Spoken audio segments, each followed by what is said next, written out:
바다가 점점 흉흉한지라 무리가 그에게 이르되 우리가 너를 어떻게 하여야 바다가 우리를 위하여 잔잔하겠느냐? 나를 들어 바다에 던지라.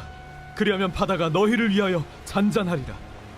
너희가 이 큰 폭풍을 만난 것이 나 때문인 줄을 내가 아노라.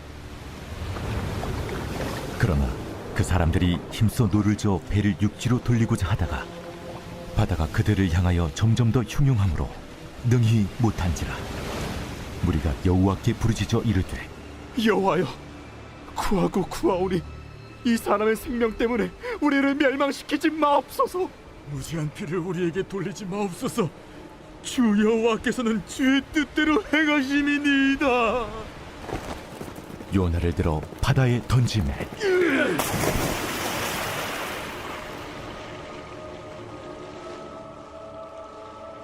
바다가 뛰노는 것이 곧 그친지라 그 사람들이 여호와를 크게 두려워하여 여호와께 제물을 드리고 서원을 하였더라. 안녕하세요. 미라클 RT에 오신 성도님들을 환영하고 축복합니다. 사랑하는 성도 여러분, 우리가 살아가다 보면 일이 계속 꼬이는 것만 같을 때, 내 마음이 계속 불안할 때가 있습니다. 겉으로는 괜찮아 보이지만 마음속에서는 계속 풍랑이 일어나는 것 같습니다. 어떤 사람은 사람과의 관계 때문에 흔들리고, 어떤 사람은 미래 때문에 흔들리기도 하고, 어떤 사람은 하나님 앞에서 해결하지 못한 문제가 마음 깊은 곳에 남아 흔들리기도 합니다. 지금 요나의 모습이 그랬습니다. 요나는 지금 배를 타고 가고 있지만 사실은 하나님에게서 도망가는 중이었죠. 그런데 하나님은 그런 요나를 그냥 내버려 두지 않으시고 큰 바람을 보내셨고 큰 풍랑을 일으키셨습니다. 사람들은 아무것도 모른 채 각자의 신을 부르고 또 배를 가볍게 하려고 물건들을 바다에 던집니다. 그것은 그들에게 있어 최선이었을 것입니다. 하지만 그럼에도 상황은 좋아지지 않았죠. 본문 11절 말씀에 보면 바다가 점점 흉흉한지라 무리가 그에게 이르되 우리가 너를 어떻게 하여야 바다가 우리를 위하여 잔잔하겠느냐 하니 바다가 점점 더 흉흉하다고 말하고 있습니다. 여기서 중요한 표현은 점점 더입니다. 그들이 짐을 버리고 노력하지만 풍랑이 멈추지 않았고 오히려 더 심해진다고 말하는 것입니다. 왜일까요? 요나가 아직 하나님 앞에 온전히 내려놓지 않았기 때문입니다. 하나님을 떠난 사람에게는 문제가 없어지는 것이 아니라 점점 더 커진다는 것입니다. 처음에는 요나의 작은 불순종이었습니다. 니느웨로 가라는 하나님의 말씀에 순종하지 않고 반대 방향으로 도망가죠. 그는 처음엔 그저 도망치면 된다고 생각했을 것입니다. 하지만 점점 상황이 심각해져만 갑니다. 풍랑이 커지고 배가 흔들리고 사람들이 모두 죽게 생겼습니다. 이처럼 죄는 언제나 그렇습니다. 처음에는 이 정도는 괜찮다며 자기 합리화를 하죠. 하지만 죄를 붙들고 있으면 그 죄는 점점 더 커질 수밖에 없고 마음을 무겁게 만들며 나의 영혼은 점점 메말라갑니다. 요나는 이미 알고 있었습니다. 이 풍랑의 원인이 자기 자신 때문이라는 것을 말이죠. 그런데도 배에 있는 사람들은 쉽게 요나를 던지지 못했습니다. 본문 13절 말씀에 보면 그러나 그 사람들이 힘써 노를 저어 배를 육지로 돌리고자 하다가 바다가 그들을 향하여 점점 더 흉흉함으로 능히 못한지라.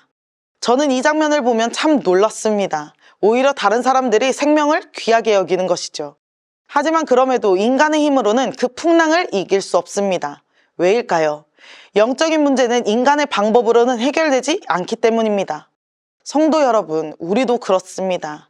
우리는 하나님 앞에서 해결돼야 할 문제를 계속 내 힘으로만 해결할 때가 있습니다. 기도보다 계산이 앞서고 회개보다 변명이 앞서고 순종보다 고집이 앞설 때가 있습니다. 그러나 그러다 보면 나도 모르는 사이 풍랑은 점점 더 커질 것입니다.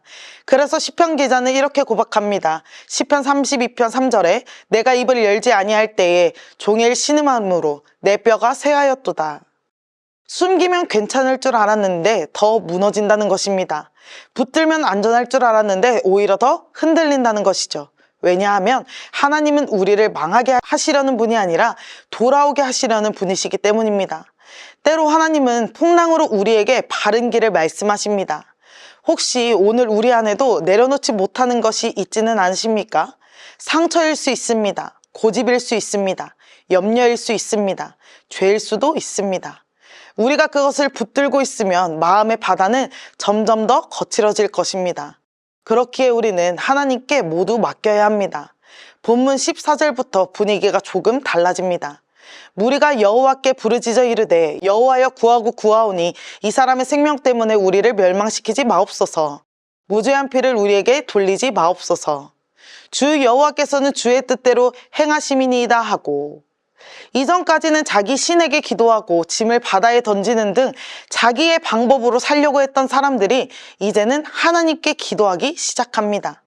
그리고 결국 요나를 바다에 던지고 말죠. 본문 15절 말씀입니다. 요나를 들어 바다에 던짐에 바다가 뛰노는 것이 곧 그친지라. 요나를 던지자 어떻게 되었습니까? 그 거세던 풍랑이 순식간에 잠잠해졌습니다. 사랑하는 성도 여러분, 우리에게 언제 평안이 찾아올까요? 모든 문제가 사라졌을 때일까요? 아닙니다. 하나님께 모든 것을 맡길 때입니다. 요나는 바다에 던져졌습니다. 인간적으로 보면 끝난 것 같았죠. 하지만 사실은 그 순간부터 하나님의 은혜가 다시 시작됩니다. 왜냐하면 내려놓음은 끝나는 것이 아니라 하나님의 손에 맡겨지는 시작이기 때문입니다. 우리는 내려놓는 것을 두려워합니다. 그런데 우리가 붙들고 있어서 유지되는 인생은 없습니다. 하나님이 붙들고 계셔야 우리가 살아갑니다. 베드로전서 5장 7절은 이렇게 말합니다. 너희 염려를 다 주께 맡기라. 이는 그가 너희를 돌보심이라. 주님께 맡기라는 것입니다. 내가 붙드는 인생이 아니라 하나님께 맡겨진 인생이 평안하다는 것입니다. 요나 한 사람의 내려놓음이 모든 사람을 살렸다는 것이죠. 풍랑이 멈추고 사람들이 살고 선원들이 하나님을 경외하게 됩니다. 불순종하던 요나를 통해 오히려 이방인들이 하나님께 돌아옵니다. 하나님의 은혜는 참 놀랍습니다. 하나님은 우리의 실패 가운데에서도 일하고 계시는 것이죠. 사랑하는 성도 여러분, 오늘 혹시 마음에 풍랑이 있습니까? 계속 붙들고 있었던 것을 이제 하나님께 맡기시길 바랍니다. 통제하려고 했던 마음을 내려놓고 염려와 내 뜻을 내려놓으시길 바랍니다. 그때 하나님께서 일하시며 하나님의 평안이 우리에게 임할 것입니다. 오늘 이 시간 나의 방법으로 해결하려 하지 말고 온전히 주님께 맡기고 주님이 주시는 평안을 누리며 우리의 마음이 하나님 안에서 잠잠해지는 은혜가 있기를 소망합니다. 함께 기도하겠습니다. 사랑의 하나님 아버지, 오늘 새벽에 주님 앞에 나와 말씀 듣게 하심에 감사드립니다. 우리 안에 내려놓지 못한 염려와 고집이 있다면 이 시간 주님 앞에 맡겨드립니다. 내 힘과 방법을 의지하던 내 모습을 내려놓고 이제는 주님만 바라보게 하여 주옵소서. 우리 마음의 풍랑을 잠잠하게 하시고 두려움보다 평안을, 걱정보다 믿음을 허락하여 주옵소서. 오늘 하루도 도망치는 삶이 아니라 순종의 삶을 걷게 하시고 어떤 상황 속에서도 하나님을 신뢰하게 하여 주옵소서. 감사드리며 예수 그리스도의 이름으로 기도드립니다. 아멘.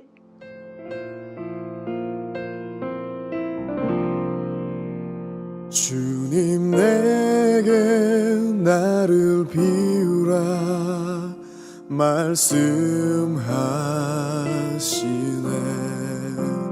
너의 자가 가득 차서 너를 사용할 수 없노라.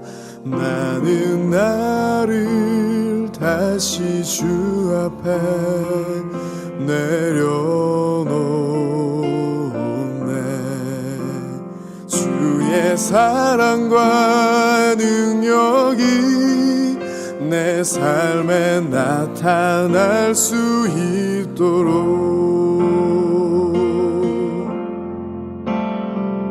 주님 때론 나를 절벽으로 절망으로 몰아가시네.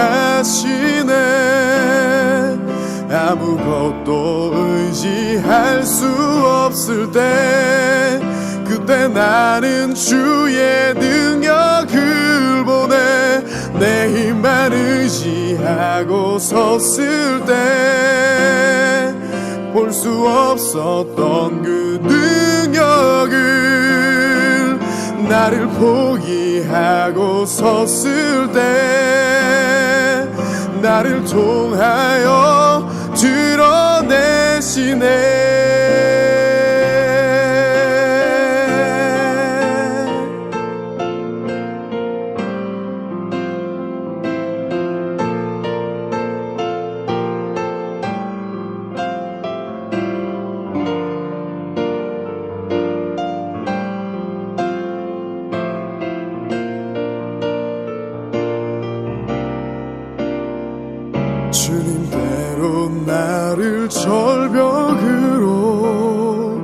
절망으로 몰아가시네.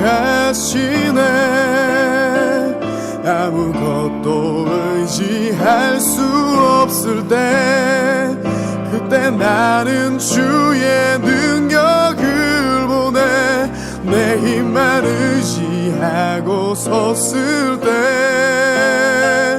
볼 수 없었던 그 능력을 나를 포기하고 섰을 때 나를 통하여 드러내시네.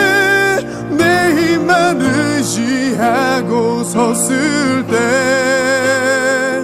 볼 수 없었던 그 능력을 나를 포기하고 섰을 때 나를 통하여 드러내시네.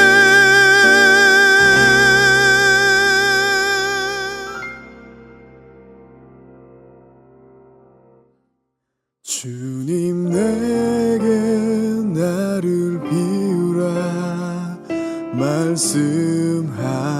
말씀하시네. 너의 자가 가득 차서 너를 사용할 수 없노라. 나는 나를 다시 주 앞에 내려놓네. 주의 사랑과 능력이 내 삶에 나타날 수 있도록 주의 사랑과 능력이 내 삶에 나타날 수 있도록